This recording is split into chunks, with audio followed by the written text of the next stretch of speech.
ማዳምሽን አስፈቅደሽ ይዘሽ ሄደሽ ሰውየው ቤት ወይ ደግሞ ሰውየውን አስፈቅደሽ ማዳሟ ብታይ ይሄ ጸብ ነው የሚያስነሳው። ጥሩ አይደለም። እንዴ ምን የሚሉት ነው? ይሄ እኮ ሀገር ቤት አይደለም ያለሽው፣ አረብ ሀገር ነው፣ ስደት ሀገር ላይ ነው። አንቺ መች ደልቶሽና መቼ ደስተኛ ሆነሽ ነው ጭራሽ ወደዛ ሰው ቤት ይዘሽ ሰው የምትሄጂው? ጭራሽ ውስጥ አስገብታችሁ ውሃ ጋብዛችሁ ምግብ ጋብዛችሁ ቁጭ የምትሉ አላችሁ። እንደገና ደግሞ ሌላ ምን የሚሰማው ጉድ ነው። እኔ ማመን ያቃተኝ ነገር እኔ መቼም አሁን ይሄን ነገር እኔ ማውራት አልፈልግም። እስከ መጋደልም ሁሉ ደርሳችኋል አሉ። እኔ ማመን ያቃተኝ ነገር ነው። ምን እንደምል አላውቅም። እኔ የሰማሁት ነገር እጅን ካፌ ላይ ያስጫለኝ እንዴ! ምን አይነት ደፋር ሰው ቢሆን ነው የምትሰራበት ቦታ ድረስ ሄዶ በግንብ ዘሎ ሄዶ ገብቶ ገሎ ምናምን እንዲ? ኧረ ተው ግድ የላችሁም ወገን። ምን ውስጥ እንደገባን እያያችሁ ነው። አሁን እኮ ምን አይነት ነገር ይፈጠራል መሰላችሁ? አንድ ነገር ልንገራችሁ። ለኢትዮጵያኖች ያላቸው ክብር ይቀንሳል። እንደውም በጣም አሁን ለብዙ ሀገሮች ቪዛ እየከለከሉ ነው። አሁን ለፓኪስታን ቪዛ ከለክለዋል። በዚህ አጋጣሚ እንደውም የታክሲ ስራ የምትፈልጉ ሰዎች እዚህ ሻርጃ ታክሲ እንትን ሄዳችሁ ማመልከት ትችላላችሁ። ለወንድሞቻችሁ መንጃ ፈቃድ ያላቸው ወንድሞች ካሏችሁ ሄደው እንዲያመለክቱ ነገራቸው። በጣም ክፍት ቦታ ነው። ወደ 400 300 ሰው ይፈልጋል አሉ። የታክሲ ሙሉ ፓኪስታኖች እየለቀቁ ነው። አስቡት። ለናይጄሪያዎች ቪዛ ተከልክሏል። ነገ ለኢትዮጵያኖች አለመከልከሉ በምን እናረጋግጣል? ከተከለከለ እኮ በቃ የሁሉ ህዝብ በቃ ሜዳ ውጭ ነው። ተዋካችሁ ተው። የምናደርገው ድርጊት የምንሰራው ስራ በአንድ ሰው ችግር በአንድ ሰው ጥፋት ሙሉ ኢትዮጵያዊ ሲወቀስ የሆነ ነገር ሲደረግ በጣም እኮ ከባድ ነገር ነው የምንሰማው።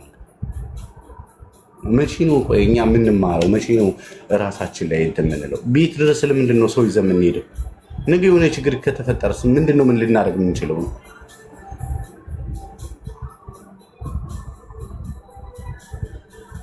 ነገ የሆነ ነገር ሀፕን ቢያደርግስ ምንድን ነው የሚፈጠረው? የማን ያለ ነው የምንለው? ለስራ ነው እስከመጣ ድረስ ለስራ እስከመጣ ድረስ በቃ እዛው በጸበሉ መሆን ያለበት እንጂ እንደዚህ አድርጋችሁ ይዛችሁ ሄዳችሁ ሌላ ችግር ውስጥ ገብታችሁ ምናምን መሆን የለበት። እንሄድበታለን በዚህ ጉዳይ ላይ። እስኪ የገባችሁ ገስት ያላችሁ አውሩ፣ ከላይ ጀምራችሁ አውሩ፣ ልስማችሁ። ኮፒን ሼር ታብታብ እያደረጋችሁ የገባችሁ አውሩ። ገስት የገባችሁ አውሩ ከላይ የገባችሁ እንኳን ደህና መጣችሁ። አጀንዳችን ምንድነው? ምን ላይ ነው የምንወያየው? ምን እናውራ? እኔ ስላየሁክ ነው የገባው ሳሚዬ። እሺ እያወራው ነበረ። እንዴት እስካሁን የት ሄደሽ እንደመጣሽ አላውቅም። አይ እዚህ የሚመጡት ሰዎች ልክ ነህ። እኔ አሁን እኛ ሰፈር ሰው እህሉን ሽጦ ከፍቶቹ ሽጦ እዚህ መጥቶ 520 ሺህ ከፍሎ መጥቶ ለ2 ወር ነው የመጣው። ቪዛው ዋትስአፕ ላይ ራሱ ብልክልህ ታየዋለና በ21 ኤክስፓየርድ ይሆናል 2 ወሩ ሊያልቅ ማለት ነው። እና ቪዛ ለማሰራት ካምፓኒ ተገኝቶ ምን አሉ፣ ይሄ ከፖሊስ ነፃ አሻራ ነው ምናምን ነገር ያን አምጣ ስባል የቀረው በ21 ወረቀቱ ያልቃል። ኤምባሲ ደግሞ ሲሄድ አርፍዶ ነው የሄደው። ብዙ ሰው ነው ያለው፣ ወረፋ ነው። ኤክስፓየርድ ሊሆን ነው፣ ቀኑ አልቋል። እሱም ደግሞ ወር ይቆያል መሰለኝ ኤምባሲ ራሱ ቢሄድ እና የሆነች መታወቂያ የምትመስል ነገር ሰጥቶታል። ለጊዜው ፖሊሶች ሲንቀሳቀሱ እንዳይዙት ይመስለኛል የተሰጠው ከኤምባሲ። እና አሁን ምንድነው ቪዛው መፍትሄው እሱ ሳይሆን ቪዛ የሰራለት ሰው ኤክስቴንድ ያርግለት፣ ያራዝምለት። የሆነ ብር ተከፍሎ ኤክስቴንድ ይመስለኛል ወጥቶ መግባት አለበት፣ አራይቫል ማድረግ አለበት። ኦማን ነው ምናምን ደርሶ የሚመጣ ይመስለኛል። እንደዛ ነገር ያለ ይመስለኛል ካልቀረ በስተቀር። እንግዲህ በበፊቱ የማውቀው እሱ ነው። ግን አሁን አንድ ነገር ልንገራችሁ። በጣም ብዙ ኢትዮጵያውያኖች አሁን የሚያውቁ ሰዎች ናቸው አይደለም። አሁን እንትን ካንስል እንትን ማን ነው ቪዛ አልቆባቸው ቃራማ ላይ ምናምን የገቡ በጣም ብዙ ራናዊዎች አሉ። በጣም ኧረ በስመ አብ ወልድ መንፈስ ቅዱስ ሰላም ስለ ወረቀታቸው ረስተውት በቃ ከተያዝን የምንያዝ በቃ ምንም ማድረግ አንችልም ብለው ቁጭ አለዋል። እና ይሄ በጣም ከባድ ነገር ነው። አልፎ ተርፎ ወደ ሌላ መስመር ውስጥ እየገባን ያለ ነው። ያ ነገር ስላለ ጥሩ አይደለም። እስኪ እዚህ ጋር ማንሽ ሻሎም ማውራታችን አውርስ ስማሽ። ሰላም እንዴት ናችሁ? ደህና ነሽ? እንዴት ነሽ? ደህና ነኝ እግዚአብሔር ይመስገን። ታብ እያደረኩ ነው ያስገባኸኝ። ይገባ ፈልግ አይደለም ገስት ልከሽ ነበር? አዎ ታብ እያደረኩ ነው በስታት። አመሰግናለሁ ስላስገባኸኝ። ችግር የለውም። እሺ ታፕ ኮፕሊንግ ሼር አድርጉት፣ እንነጋገራለን። እንዴት እየሆነ እንደሆነ የምናወራቸው ነገሮች ስላሉ የሚጠቅማችሁን ነው፣ የማይጠቅማችሁ ነገር ሳይሆን የሚጠቅማችሁን ነገር የመናገሬን አላቆምም። ስናገር ቀረ የሚላችሁ ሰዎች ካለ እኔ ችግር የለብኝም። ግን በቃ እዚህ ሚዲያ ላይ እስካለው ድረስ አንድ ሰው ስህተት ሲገባ፣ አንድ ሰው መገደል ሲገባ እያየው ዝም አልልም። ስለዚህ እያንዳንዱ ነገር ባለማወቅ አይደል እየተጎዳን ያለ ነው። እያወቅን መሄድ አለብን። ሁሉንም ነገር በዚህ መስማማት አለብን። እያወቅ በቃ ያላወቁትን ማሳወቅ። እኔ የማላውቀው ነገር ካለ እናንተም ማሳወቅ፣ እኔ ደግሞ የማውቀውን ነገር ለእናንተ አሳውቃችኋለሁ ማለት ነው። አሁን ይሄ እዛ ከሀገር ቤት ይህን ሰዎች ስታስመጡ የሚወጣ ወጪ አለ፣ ገንዘብ አለ። 400-500 ሺህ ብር ስንት ነገር ምናምን ብር ለማግኘት ኢትዮጵያ ውስጥ በጣም ከባድ ነው። ያው የፈረደባት የአረብ ሀገር ልጅ ከእሷም ወንድሟ ይሆናል ወይ ባሏ ይሆናል ወይ ቤተሰቧ ይሆናል። እኔ ከዚህ በፊት ደጋግሜ ተናግሬያለሁ። በራሳችሁ ምክንያት ችግር ውስጥ አትግቡ። በራሳችሁ ምክንያት አርፋችሁ ሰርታችሁ አርፋችሁ ተመልሳችሁ ሂዱ። እሱም ወደዚህ ልምጣ እየተገፋፋ አሁን ሴቶች ነበረ ወደዚህ ማምጣት። ከዛ ደግሞ አሁን ደግሞ ሴቶች ወደዚህ ከመጡ በኋላ ደግሞ ባሎቻቸውን ቅስቀሳ ተጀምረዋል፣ ወንድሞቻቸውን ቅስቀሳ ተጀምረዋል። ኢትዮጵያ ምን ትሰራለህ? እዚህ ኑሮ ውድ ነው፣ ሀገር ሰላም አይደለም፣ ለምን ወደ ውጭ ሄደህ ሰርተህ ምናምን አትቀየርም? እዛ እኮ ከሄድክ ሰላም ሁሉ ነገር በቃ ካምፓኒ ነው የምትገባው፣ ሾፌር ነው የምትሆነው፣ እዛ የድሃ ሀብታም ነው የምትሆነው እየተባለ እየተነገረ ነው።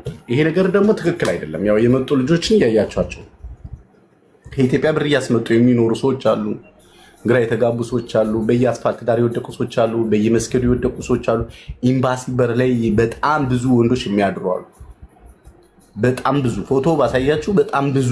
እኔ ሄጄ ነበር አይቼዋለሁ። አቡዳቢ ኤምባሲ ብትሉ ምን ብትሉ ተጥለቅልቋል። ወንድሞቻችን መጥተው ሲያሳዝኑ በየቦታው እየወደቁ ነው። ይሄ ደግሞ አግባብ አይደለም። ነገርኳችሁ። ያን ሁሉ ብር ከፍሎ መጡ። ከዚህ ጊዜውን ጨርሶ ያለምንም ኪሳራ ተመልሶ እንደገና እየተንከራተተ ወደ ኢትዮጵያ ይመለሳል። ወይ ከብሩ አልሆነ ወይ ከራሱ አልሆነ። በጣም ሌላ ችግር ውስጥ ነው። ይሄ አባባል አለ፣ ሳውዲ በበረሃ ሄደህ ከምትሞት ዱባይ በትንሽ በዚህ በ400 በ300 ሺህ ብር ብትገባ ይሻላል እየተባለ እየመጣ መምጣቱን እንጂ እዚህ ላይ ያለውን ችግር አያውቁም። ይህን ደግሞ ሪፖርት ብታደርጉ ለወደ ቤተሰቦቻችሁ ጥሩ ነው።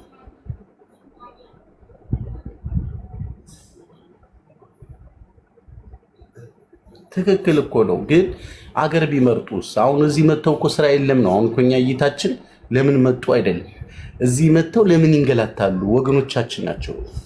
ስራ እናስገባቸዋለን ብለው አምጥተው ጥለዋ ይጥሏቸዋል። እየወደቁ ነው። እኛን እሱ ነው እየተናገርን ያለ ነው እንጂ አገር ቤት ያለውን የወንድ ልጅም ስቃይ፣ ፈተና፣ ብዙ ነገር እናውቃል። ይህም ጥያቄ ኢትዮጵያ ውስጥ አሁን ወንድ ልጅ ወጣት ልጅ በተለይ ወንድ ወጣት ልጅ የመኖር ህልውና በጣም ከባድ ነው። ወይ የሆነ ነገር አድርጎ የሆነ ራይድ ወይ የራሱ ሱቅ የሆነ ነገር ካላረገ በስተቀር ስራ አጥቶ ኢትዮጵያ ውስጥ ወንድ ልጅ መቀመጥ በጣም ከባድ ነው። ምንም ጥያቄ የለም። እሱ አይደለም። እዚህ መተውስ ምንድን ነው የሚያደርጉት? ምን ይዋጣቸው ነው? እዚህ መተው እየወደቁ ነው፣ በየቦታው እየተንገላቱ መፈጠራቸው። እንደው እዛው ኢትዮጵያ ብቸገር ይሻለኛል ያለ ሰው ሰምቻለሁ። ምን ነው የመጣሁት? ጋራጅ እኮ ነበር የምሰራው። በቃ ናና ብለው አምጥተው የሁሉ ገንዘብ አውጥቼ እዚህ እንዴት እንደዚህ እንገላታለሁ? እዚህ ማይሆን ስራ ስለምን እገባለሁ እያሉ ነው እየሰማናቸው። ይሄን ነው እኛ ምን እየተናገርን ያለን። ይሄን ነው በጣም ነው የሚያሳዝን። ማመን ነው የሚያቀተው። ማርያምን በጣም ነው የሚያሳዝን። በዛ ላይ ደግሞ አሁን ደግሞ የፖሊስ ክሊራንስ የሚባል መጣ። ጭራሽ ዝብርቅርቅ ወጥቷል። በቃ ጭራሽ ሊመጡ የተሰለፉ ህዝብ አሉ። በኢየሱስ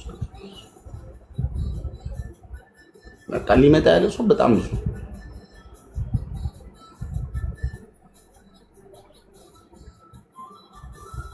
ያያችሁ ነው። ብዙ ካምፓኒዎች ሰው እየቀነሱ ነው ያለው። ሁኔታ ጥሩ አይደለም።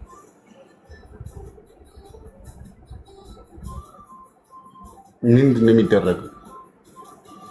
እሺ እዚህ ሰው መጥቶ ምንድን ነው የሚሆነው? ሴት ልጅስ እሺ ስራ ፈልጋ ሰራተኝነቱ ምን ሆኖ ትገባለች። ወንድ ልጅ እኮ ምን ነው የሚሰራው? ይህ እኮ ከባድ ነው።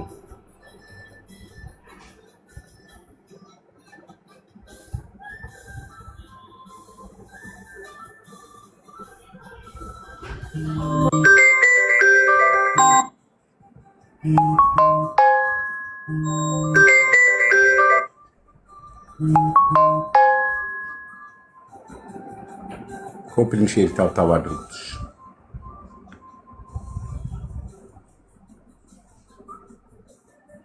ኮፕሊንግ ሼር ታብታብ አድርጉት።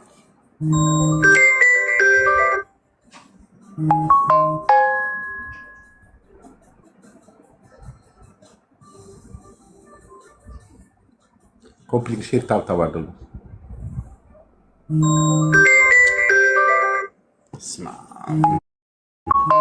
ኮፕሊንግ ሼር ታብ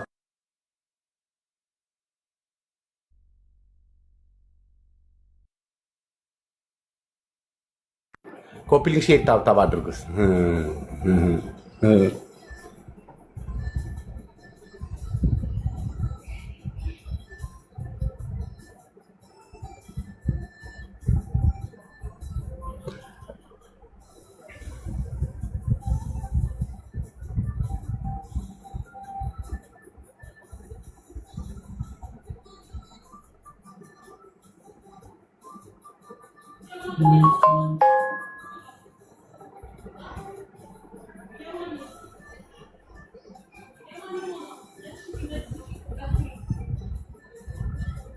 ኮፕሊንግ ሼር ታብታብ ጥሩ ነው።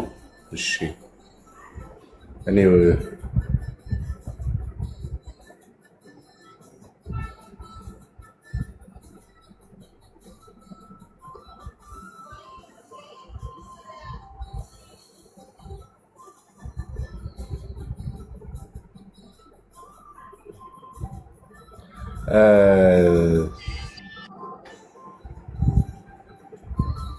እሺ ኮፕሊንግ ሼር ታብታብ አድርጉት። ጥሩ። በነገራችን ላይ ይህንን ቻናል ፎሎ አድርጉት። እሺ አዲስ ቻናል ነው። ፎሎ አድርጉት።